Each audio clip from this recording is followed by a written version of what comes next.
ராயபுரத்தில் அமைஞ்சிருக்க செட்டப் வந்து it's very good setup. நல்லா வேலை தெரிஞ்சவங்க எந்த மாதிரியான வேலை கார்த்திகேயனாக இருந்தாலும் சரி, எந்த மாதிரி வேலையான இருந்தாலும் அந்த வேலையை சரியாக செய்யக்கூடிய அளவுக்கு உங்களுக்கு நல்ல பிரச்சனை. நீங்கள் இப்போ சொல்லுங்கள், எனக்கு வந்து என்னென்னா சார் இந்த வார்டில் இந்த பிரச்சனை இருக்குது, இந்த வார்டில் இந்த பிரச்சனை இருக்குது, இதை நம்ம தீர்க்கணும்னு நீங்கள் சொன்னீங்கன்னா அதை நம்ம பேசிட்டு திரும்ப அதை எப்படி எத்தனை நாளைக்குள்ள நம்ம முடிக்கணும் அப்படின்றது. அதனால் நான் வரும்போது கூட ஜோன் ஆஃபீஸர் அதான் சொன்னேன், சார் வரவங்க யாராக இருந்தாலும் அவங்கவுங்க வட்டத்தில் இருக்கக்கூடிய பிரச்சனைகள் இது இருக்குது, இதை எப்படி சார்ட் அவுட் பண்ணணும். மழை நீர்னா இப்போ அதை நீங்கள் டீல் பண்ணணும், கழிவு நீர்னா அவங்க டீல் பண்ணுவாங்க. ஒரு சில மேட்டர் 2 பேரும் சேர்ந்து நம்ம என்ன பண்ண வேண்டியது இருக்கும், சரி பண்ண வேண்டியது இருக்கும். மழை நீர் கழிவு நீர் பல இடங்களில் கலக்கக்கூடிய வாய்ப்புகள் நம்ம பகுதியில் இருக்குது. அதனால் ஒவ்வொரு வார்டாக நீங்கள் எழுந்திரிச்சு என் வார்டில் இந்த பிரச்சனை இருக்குது, ஏன்னா நாளைக்கு பிரச்சனை வந்த பிறகு அப்போ வந்து என்ன பண்ணக்கூடாது, பார்க்கக்கூடாது.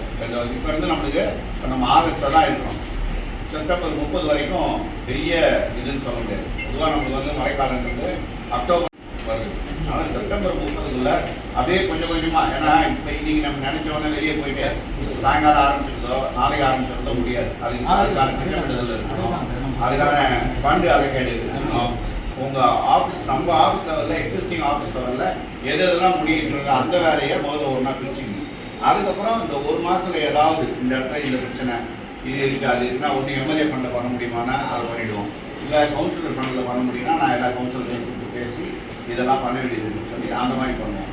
என்ன அதனால் நீங்கள் ஒவ்வொரு ஆளாக 49லேருந்து 48 வந்து அது ஜோன் வரையாச்சுனால 49லேருந்து ஆரம்பிங்க, மழை நீர் ஆரம்பிங்க, அதுக்கப்புறம் கழிவு நீர் சொல்லுங்கள் 49 அப்படின்னு. அந்த மாதிரி ஒவ்வொரு வாரம் சொல்லிட்டு வந்தீங்கன்னா எனக்கு கரெக்டாக இருக்கும். 49ல் எந்தெந்த தெருக்களில் பிரச்சனை இருக்கும்.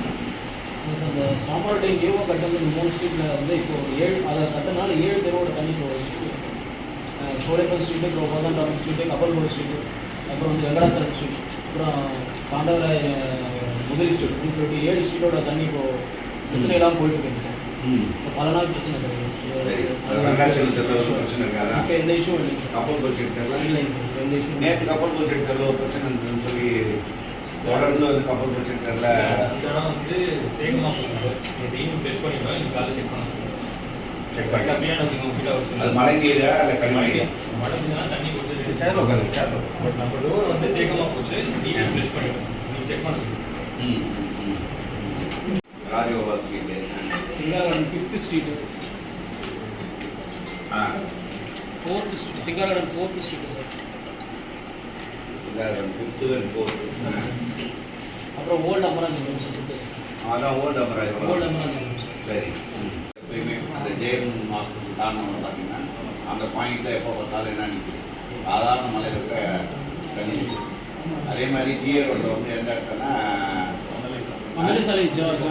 பந்தலை சாலை அந்த காரணம் 2 விஷயம். ஒன்று சிறு மழை நீர் அந்த சேகரிப்பு போட்டு பள்ளமாக இருக்கிற பகுதியில் ஒரு 50,000 சொல்ல பண்ணுற அந்த மாதிரி பண்ணுறதா இருந்தால் ஒன்று பண்ணணும். அப்படி இல்லைன்னா அந்த இடத்துல ஏன் வந்து மழை நீர் வந்து போக மாட்டேங்குன்றது அந்த பண்டலை அந்த மெயின் ரோடு, அது மெயின் ரோடு இல்லையா, எனக்கு சைட்லேருந்து இல்லை ஒன்று சைட்லேருந்து அப்புறம் சூப்பர் செகண்ட் போட்டு எங்கெங்கெல்லாம் க்ளீன் பண்ணோம். எப்படி ஒட்டும் நினைஞ்சு வேலை செஞ்சு அது என் வேலை உன் வேலைன்ற மாதிரி இல்லாமல் ஜாயின் பண்ணி ஒர்க் பண்ணுறது அப்படின்ற மாதிரி பார்க்கணும்.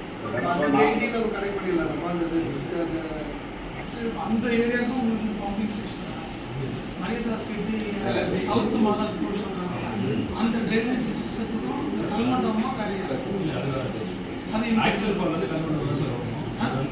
ஆக்சுவல் ஃபால் கல்மண்டம் சார் வரும். பட் வந்து அந்த என்ஆர்டி ரோடு பஜார் ஸ்ட்ரீட் ஜங்ஷனில் ஒரு லிங்க் இருக்குது. தண்ணி அளவுக்கு அதிகமாக வந்துருச்சு, கரண்ட் கட் ஆகிடுச்சு, ஜென்ரேட்டர் போட முடியல. ஸோ தண்ணியை கழிவு நீரோ மழை நீரோ ஸ்டக் பண்ணி வெளியே தள்ள முடியல, அது அந்த சைடில் ஏற்படும். பட் இந்த சைடு இது வந்து இது வேறு பிரச்சனை. அதை ஐடென்டிஃபை பண்ணுறதுக்காக தான் நான் சொன்னேன். இப்போ இதுக்கு என்ன தீர்வு? சார் வந்து இப்போ அதுக்கு பம்பிங் ஸ்டேஷன் இது போகிறோம், டெண்டர் விட்டுட்டோம், டெண்டர் விட்டு அது ஒர்க் பண்ண போகிறோம், ஒர்க் ஆரம்பிச்சு பண்ணிக்கிட்டு போகிறோம் என்ன. ஆனால் இப்போ இந்த சைடுக்கு இப்போ நம்ம என்ன பண்ணுறோம்? இந்த சைடு தான் இந்த 10வது தெருவில் நம்ம ஒரு பம்பிங் ஸ்டேஷன் 10th ஸ்ட்ரீட் நம்ம மைண்ட் பிளாக் வச்சுட்டு இருக்கக்கூடாது. அதனால தான் அது நடந்ததுன்னு இருக்கக்கூடாது.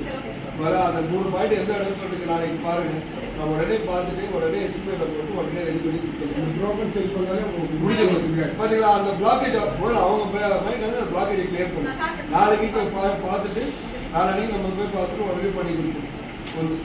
பம்பிங் ஸ்டேஷன் இருக்குல்ல, கழிவு நீரும் மழை நீரும் வேற வேற இல்லை. ஆமாம், correct. அதனால அந்த பம்பிங் ஸ்டேஷனை எப்படி ஸ்ட்ரென்தனிங் பண்ணுறது, மழைக்காலத்துக்குள்ள எப்படி ஸ்ட்ரென்தனிங் பண்ணுறது, எப்படி எல்லாம் வரக்கூடிய கழிவு நீரையும் மழை நீரையும் வெளியேற்றுறது. கெப்பாசிட்டி போய் பார்த்துருங்க.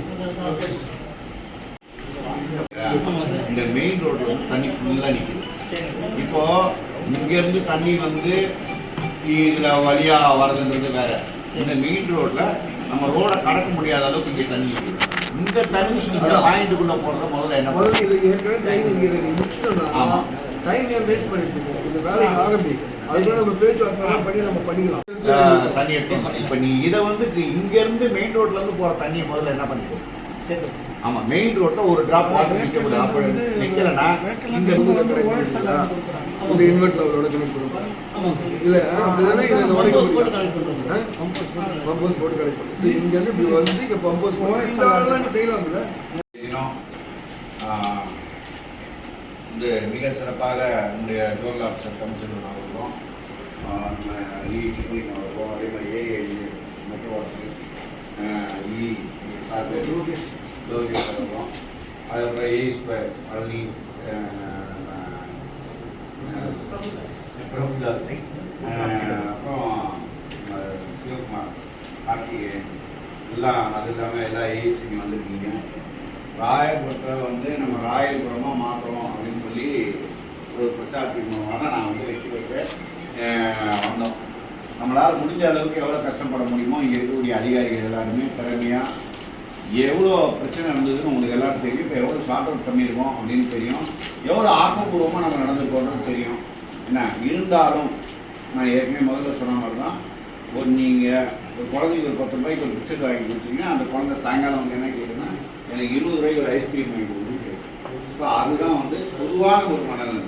நாம் எவ்வளோ இன்புட் போட்டாலும் அதிகமான இன்புட்டை நம்மகிட்ட எதிர்பார்க்கணும். ஈவியெல்லாம் பார்த்தீங்கன்னா நான் 2 மணி வரைக்கும் என்னுடைய ஃபோன் எடுக்கிறேன். கரண்ட் எங்கே கட் ஆச்சுனாலும் என்ன எனக்கு வந்து என்ன பண்ணுறாங்க, முதல்ல இபி ஆஃபீஸ்க்கு ஃபோன் பண்ணுறாங்களோ இல்லையா எம்எல்ஏக்கு ஃபோன் பண்ணிடுறாங்க. என்ன நான் அவங்ககிட்ட பேசி என்ன பண்ணுறேன், ஈவியில் எப்படியாவது எனக்கு கரெக்டாக கொடுங்க, நைட் நேரம் குழந்தைங்களை வச்சுருப்பாங்க கஷ்டப்படுவாங்க, சில பேருக்கு மூச்சு ஸ்டாண்டர்டில் ஏற்படுது என்ன, அதனால் உடனே கொடுங்கன்னு சொல்லி பேசி பண்ணுறோம். ஸோ இது எதுக்காக சொல்ல வரேன்னா நம்ம பிரச்சனையை தீர்க்க மக்களுடைய எக்ஸ்பெக்டேஷன் வந்து என்ன ஆகிட்டு அதிகமாகிக்கிட்டே இருக்கு. என்ன இப்போ எனக்கும் கூட நீங்கள் பிரச்சனையை தீர்க்க உங்ககிட்ட இருந்து எனக்கு என்ன தேவை இருக்குது எக்ஸ்பெக்டேஷன். இப்போ ஜியோ ரோடு கார்னர் பார்த்தீங்கன்னா ஒரு 3 வருஷத்துக்கு முன்னால் எப்படி இருந்ததுன்னு சொல்லிட்டு இப்போ அவங்களுக்குலாம் தெரியும், நம்ம ஜோனல் ஆஃபீஸர் கூட தெரியும். ஆனால் இப்போ ஜியோ ரோடு அந்த கார்னர் அந்த லட்சுமி சில்க்ஸ் எதுக்கு வந்து அவன் எவ்வளோ ஒழுங்கு செய்து அந்த இதை என்ன பண்ணியிருக்கோம், எல்லாமே சரி பண்ணியிருக்கோம், முடிஞ்ச அளவு சரி பண்ணியிருக்கோம். அதே மாதிரி இப்போ மாடல் 9 குவார்டர்ஸ் அந்த குவார்டர்ஸ்குள்ளே இருந்த அந்த இடத்த இது பண்ணிவிட்டு குப்பை தொட்டியெல்லாம் கொண்டு போய் உள்ளே வச்சு எல்லாம் பண்ணோம். இந்த மாதிரி ராயபுரம் தொகுதியை மொத்தமாக பாதுகாக்க வேண்டியது வந்து சட்டமன்ற உறுப்பினருடைய தலையாய கடமை. புரியுதுங்களா? அதனால் நம்ம வந்து உங்களுக்கு பிரச்சனை எங்கெல்லாம் ஏற்படுதோ அந்த நேரத்தில் உங்கள் பிரச்சனையிலேருந்து உங்களை சரி பண்ணுறதுக்கு நான் அந்த இடத்துல வந்து நிற்கிறேனே தவிர வேறு எந்த ஆதாயத்துக்காகவும் நான் எங்கேயே வந்து நிற்கிறேன்றது இங்கே இருக்கிறவங்க எல்லாருக்குமே நல்லாவே தெரியும். இப்போ 50ல் ஏற்பட்ட பரமத்தொடி உள்ள ஒரு தண்ணியெல்லாம் வந்து அந்த 3 நாள் நம்ம கடுமையாக வேலை செஞ்சதுனால தான் அந்த இடத்துக்கு நம்மளால் உள்ளே போக முடியுது. அதே மாத்திரம் இல்லை, 3 தடவை நான் நலத்திட்டங்கள் வந்து என்ன பண்ணியிருக்கேன், என்னுடைய சொந்த காசில் 3 தடவை நான் நலத்திட்ட உதவி வந்து கிட்டத்தட்ட நான் 3000 9000 பேக்கேஜ் போட்டு கொடுத்துருக்கேன் என்னுடைய சொந்த பணத்தில். நான் எத்தனாயிரம் பேக்கேஜ் போட்டு கொடுத்துருப்பேன். இந்த பாராளுமன்ற தேர்தலில் நம்ம வாக்கு எந்த வகையிலையும் குறையக்கூடாதுன்றதுக்காக என்ன பண்ணியிருக்கோம், அந்த மாதிரி பண்ணியிருக்கோம். அதனால தான் என்னென்னா நான் 27,500 ஓட்டில் ஜெயிச்சா கூட இப்போ 40,000 ஓட்டு 41,000 ஓட்டு லீடிங்கில் வந்து இப்போ பாராளுமன்ற தேர்தலில் வந்து நம்ம என்ன பண்ணியிருக்கோம், ராயபுரம் தொகுதியை பொறுத்த வரைக்கும் லீடிங் காமிச்சிருக்கோம். மற்ற சட்டமன்ற தொகுதிகளில் போன சட்டமன்ற தேர்தலுக்கும் இந்த நாடாளுமன்ற தேர்தலுக்கும் உள்ள வித்தியாசத்தை விட ராயபுரத்தில் 41,000 ஓட்டு ஆயிடுச்சுன்னா அதுக்கு நான் மாத்திரம் காரணம் இல்லை, இங்கே இருக்கிற நீங்கள் எல்லாருமே கடுமையாக உழைச்சிருக்கீங்க. தமிழக அரசு முதல்வர் தலைமையில் ராயபுரத்துக்கு என்னென்ன வளர்ச்சி திட்டங்கள் கொண்டு வரணுமோ அதெல்லாம் கொண்டு வரணும். ஸோ இந்த மழைக்கால கூட்டத்தொடரில் எந்த பிரச்சனையும் இல்லாமல், மழைக்காலத்துக்கு மாத்திரம் இல்லை, இப்போது இந்த செப்டம்பர் 30க்குள்ளே நீங்கள் இப்போ நான் எப்படி திட்டமிட்டனோ நான் ரொம்ப அட்வான்ஸாக இப்போ இந்த கூட்டத்தை போட்டிருக்கேன், உங்களுக்கு தெரியும். அதே மாதிரி நீங்கள் அட்வான்ஸாக உங்களுக்கு கீழே இருக்கக்கூடிய யாரை வச்சு என்ன செய்யணும் எப்படி செய்யணுன்றதை நீங்கள் திட்டமிடுங்க. உங்களுக்கு தெரியும், மெட்ரோ வாட்டர் ட்ரைனேஜாக இருந்தாலும் சரி, எல்லாருக்குமே ஒரு ஐடியா இருக்குது. இப்போ சாருக்கு ஒரு ஐடியா இருக்குது, சாருக்கு ஒரு ஐடியா இருக்குது, சாருக்கு ஒரு ஐடியா இருக்குது, எல்லாருக்குமே ஒரு ஐடியா இருக்குது. யாரும் ஐடியா தெரியாதவங்க இல்லை. ஸோ அதெல்லாம் இப்போயே வந்து இம்ப்ளிமெண்டேஷன் பண்ணி செப்டம்பர் 30க்குள்ளே செய்கிற பணிகள் தனி, செப்டம்பர் 30க்கு அப்புறம் ஸ்டாண்டர்டாக இந்த பிரச்சனையை தீர்க்கவே முடியாத பிரச்சனை, இதுக்கு முழுசாக நம்ம பார்க்கணுன்ற பிரச்சனையை தனியாக எழுதி கொடுங்க. அதுக்கு நம்ம யார்கிட்ட பேசணும், எப்படி அந்த ஒர்க்கை வாங்கி கொடுக்கணுன்றத அதை நம்ம பேசுவோம். இந்த நிகழ்ச்சிக்கு வருகின்ற உங்கள் அனைவருக்கும் என்னுடைய மனமார்ந்த நன்றியை தெரிவித்து, 3 வருஷமாக மிக சிறப்பாக வேலை செஞ்சு நாடாளுமன்ற தேர்தலில் அதிக வாக்குகளை வாங்கி கொடுத்ததுக்கு முதல் காரணமாக அந்த அதிகாரிகள் எல்லாருக்கும் இந்த நேரத்தில் என்னுடைய நன்றியை தெரிவித்து, இதே போல் தொடர்ந்து நீங்கள் வந்து என்ன பண்ணணும், பணியை செய்து கொடுக்கணும்னு கேட்டு வாய்ப்பு கண்டிப்பாக விடைபெறுகிறேன். நன்றி.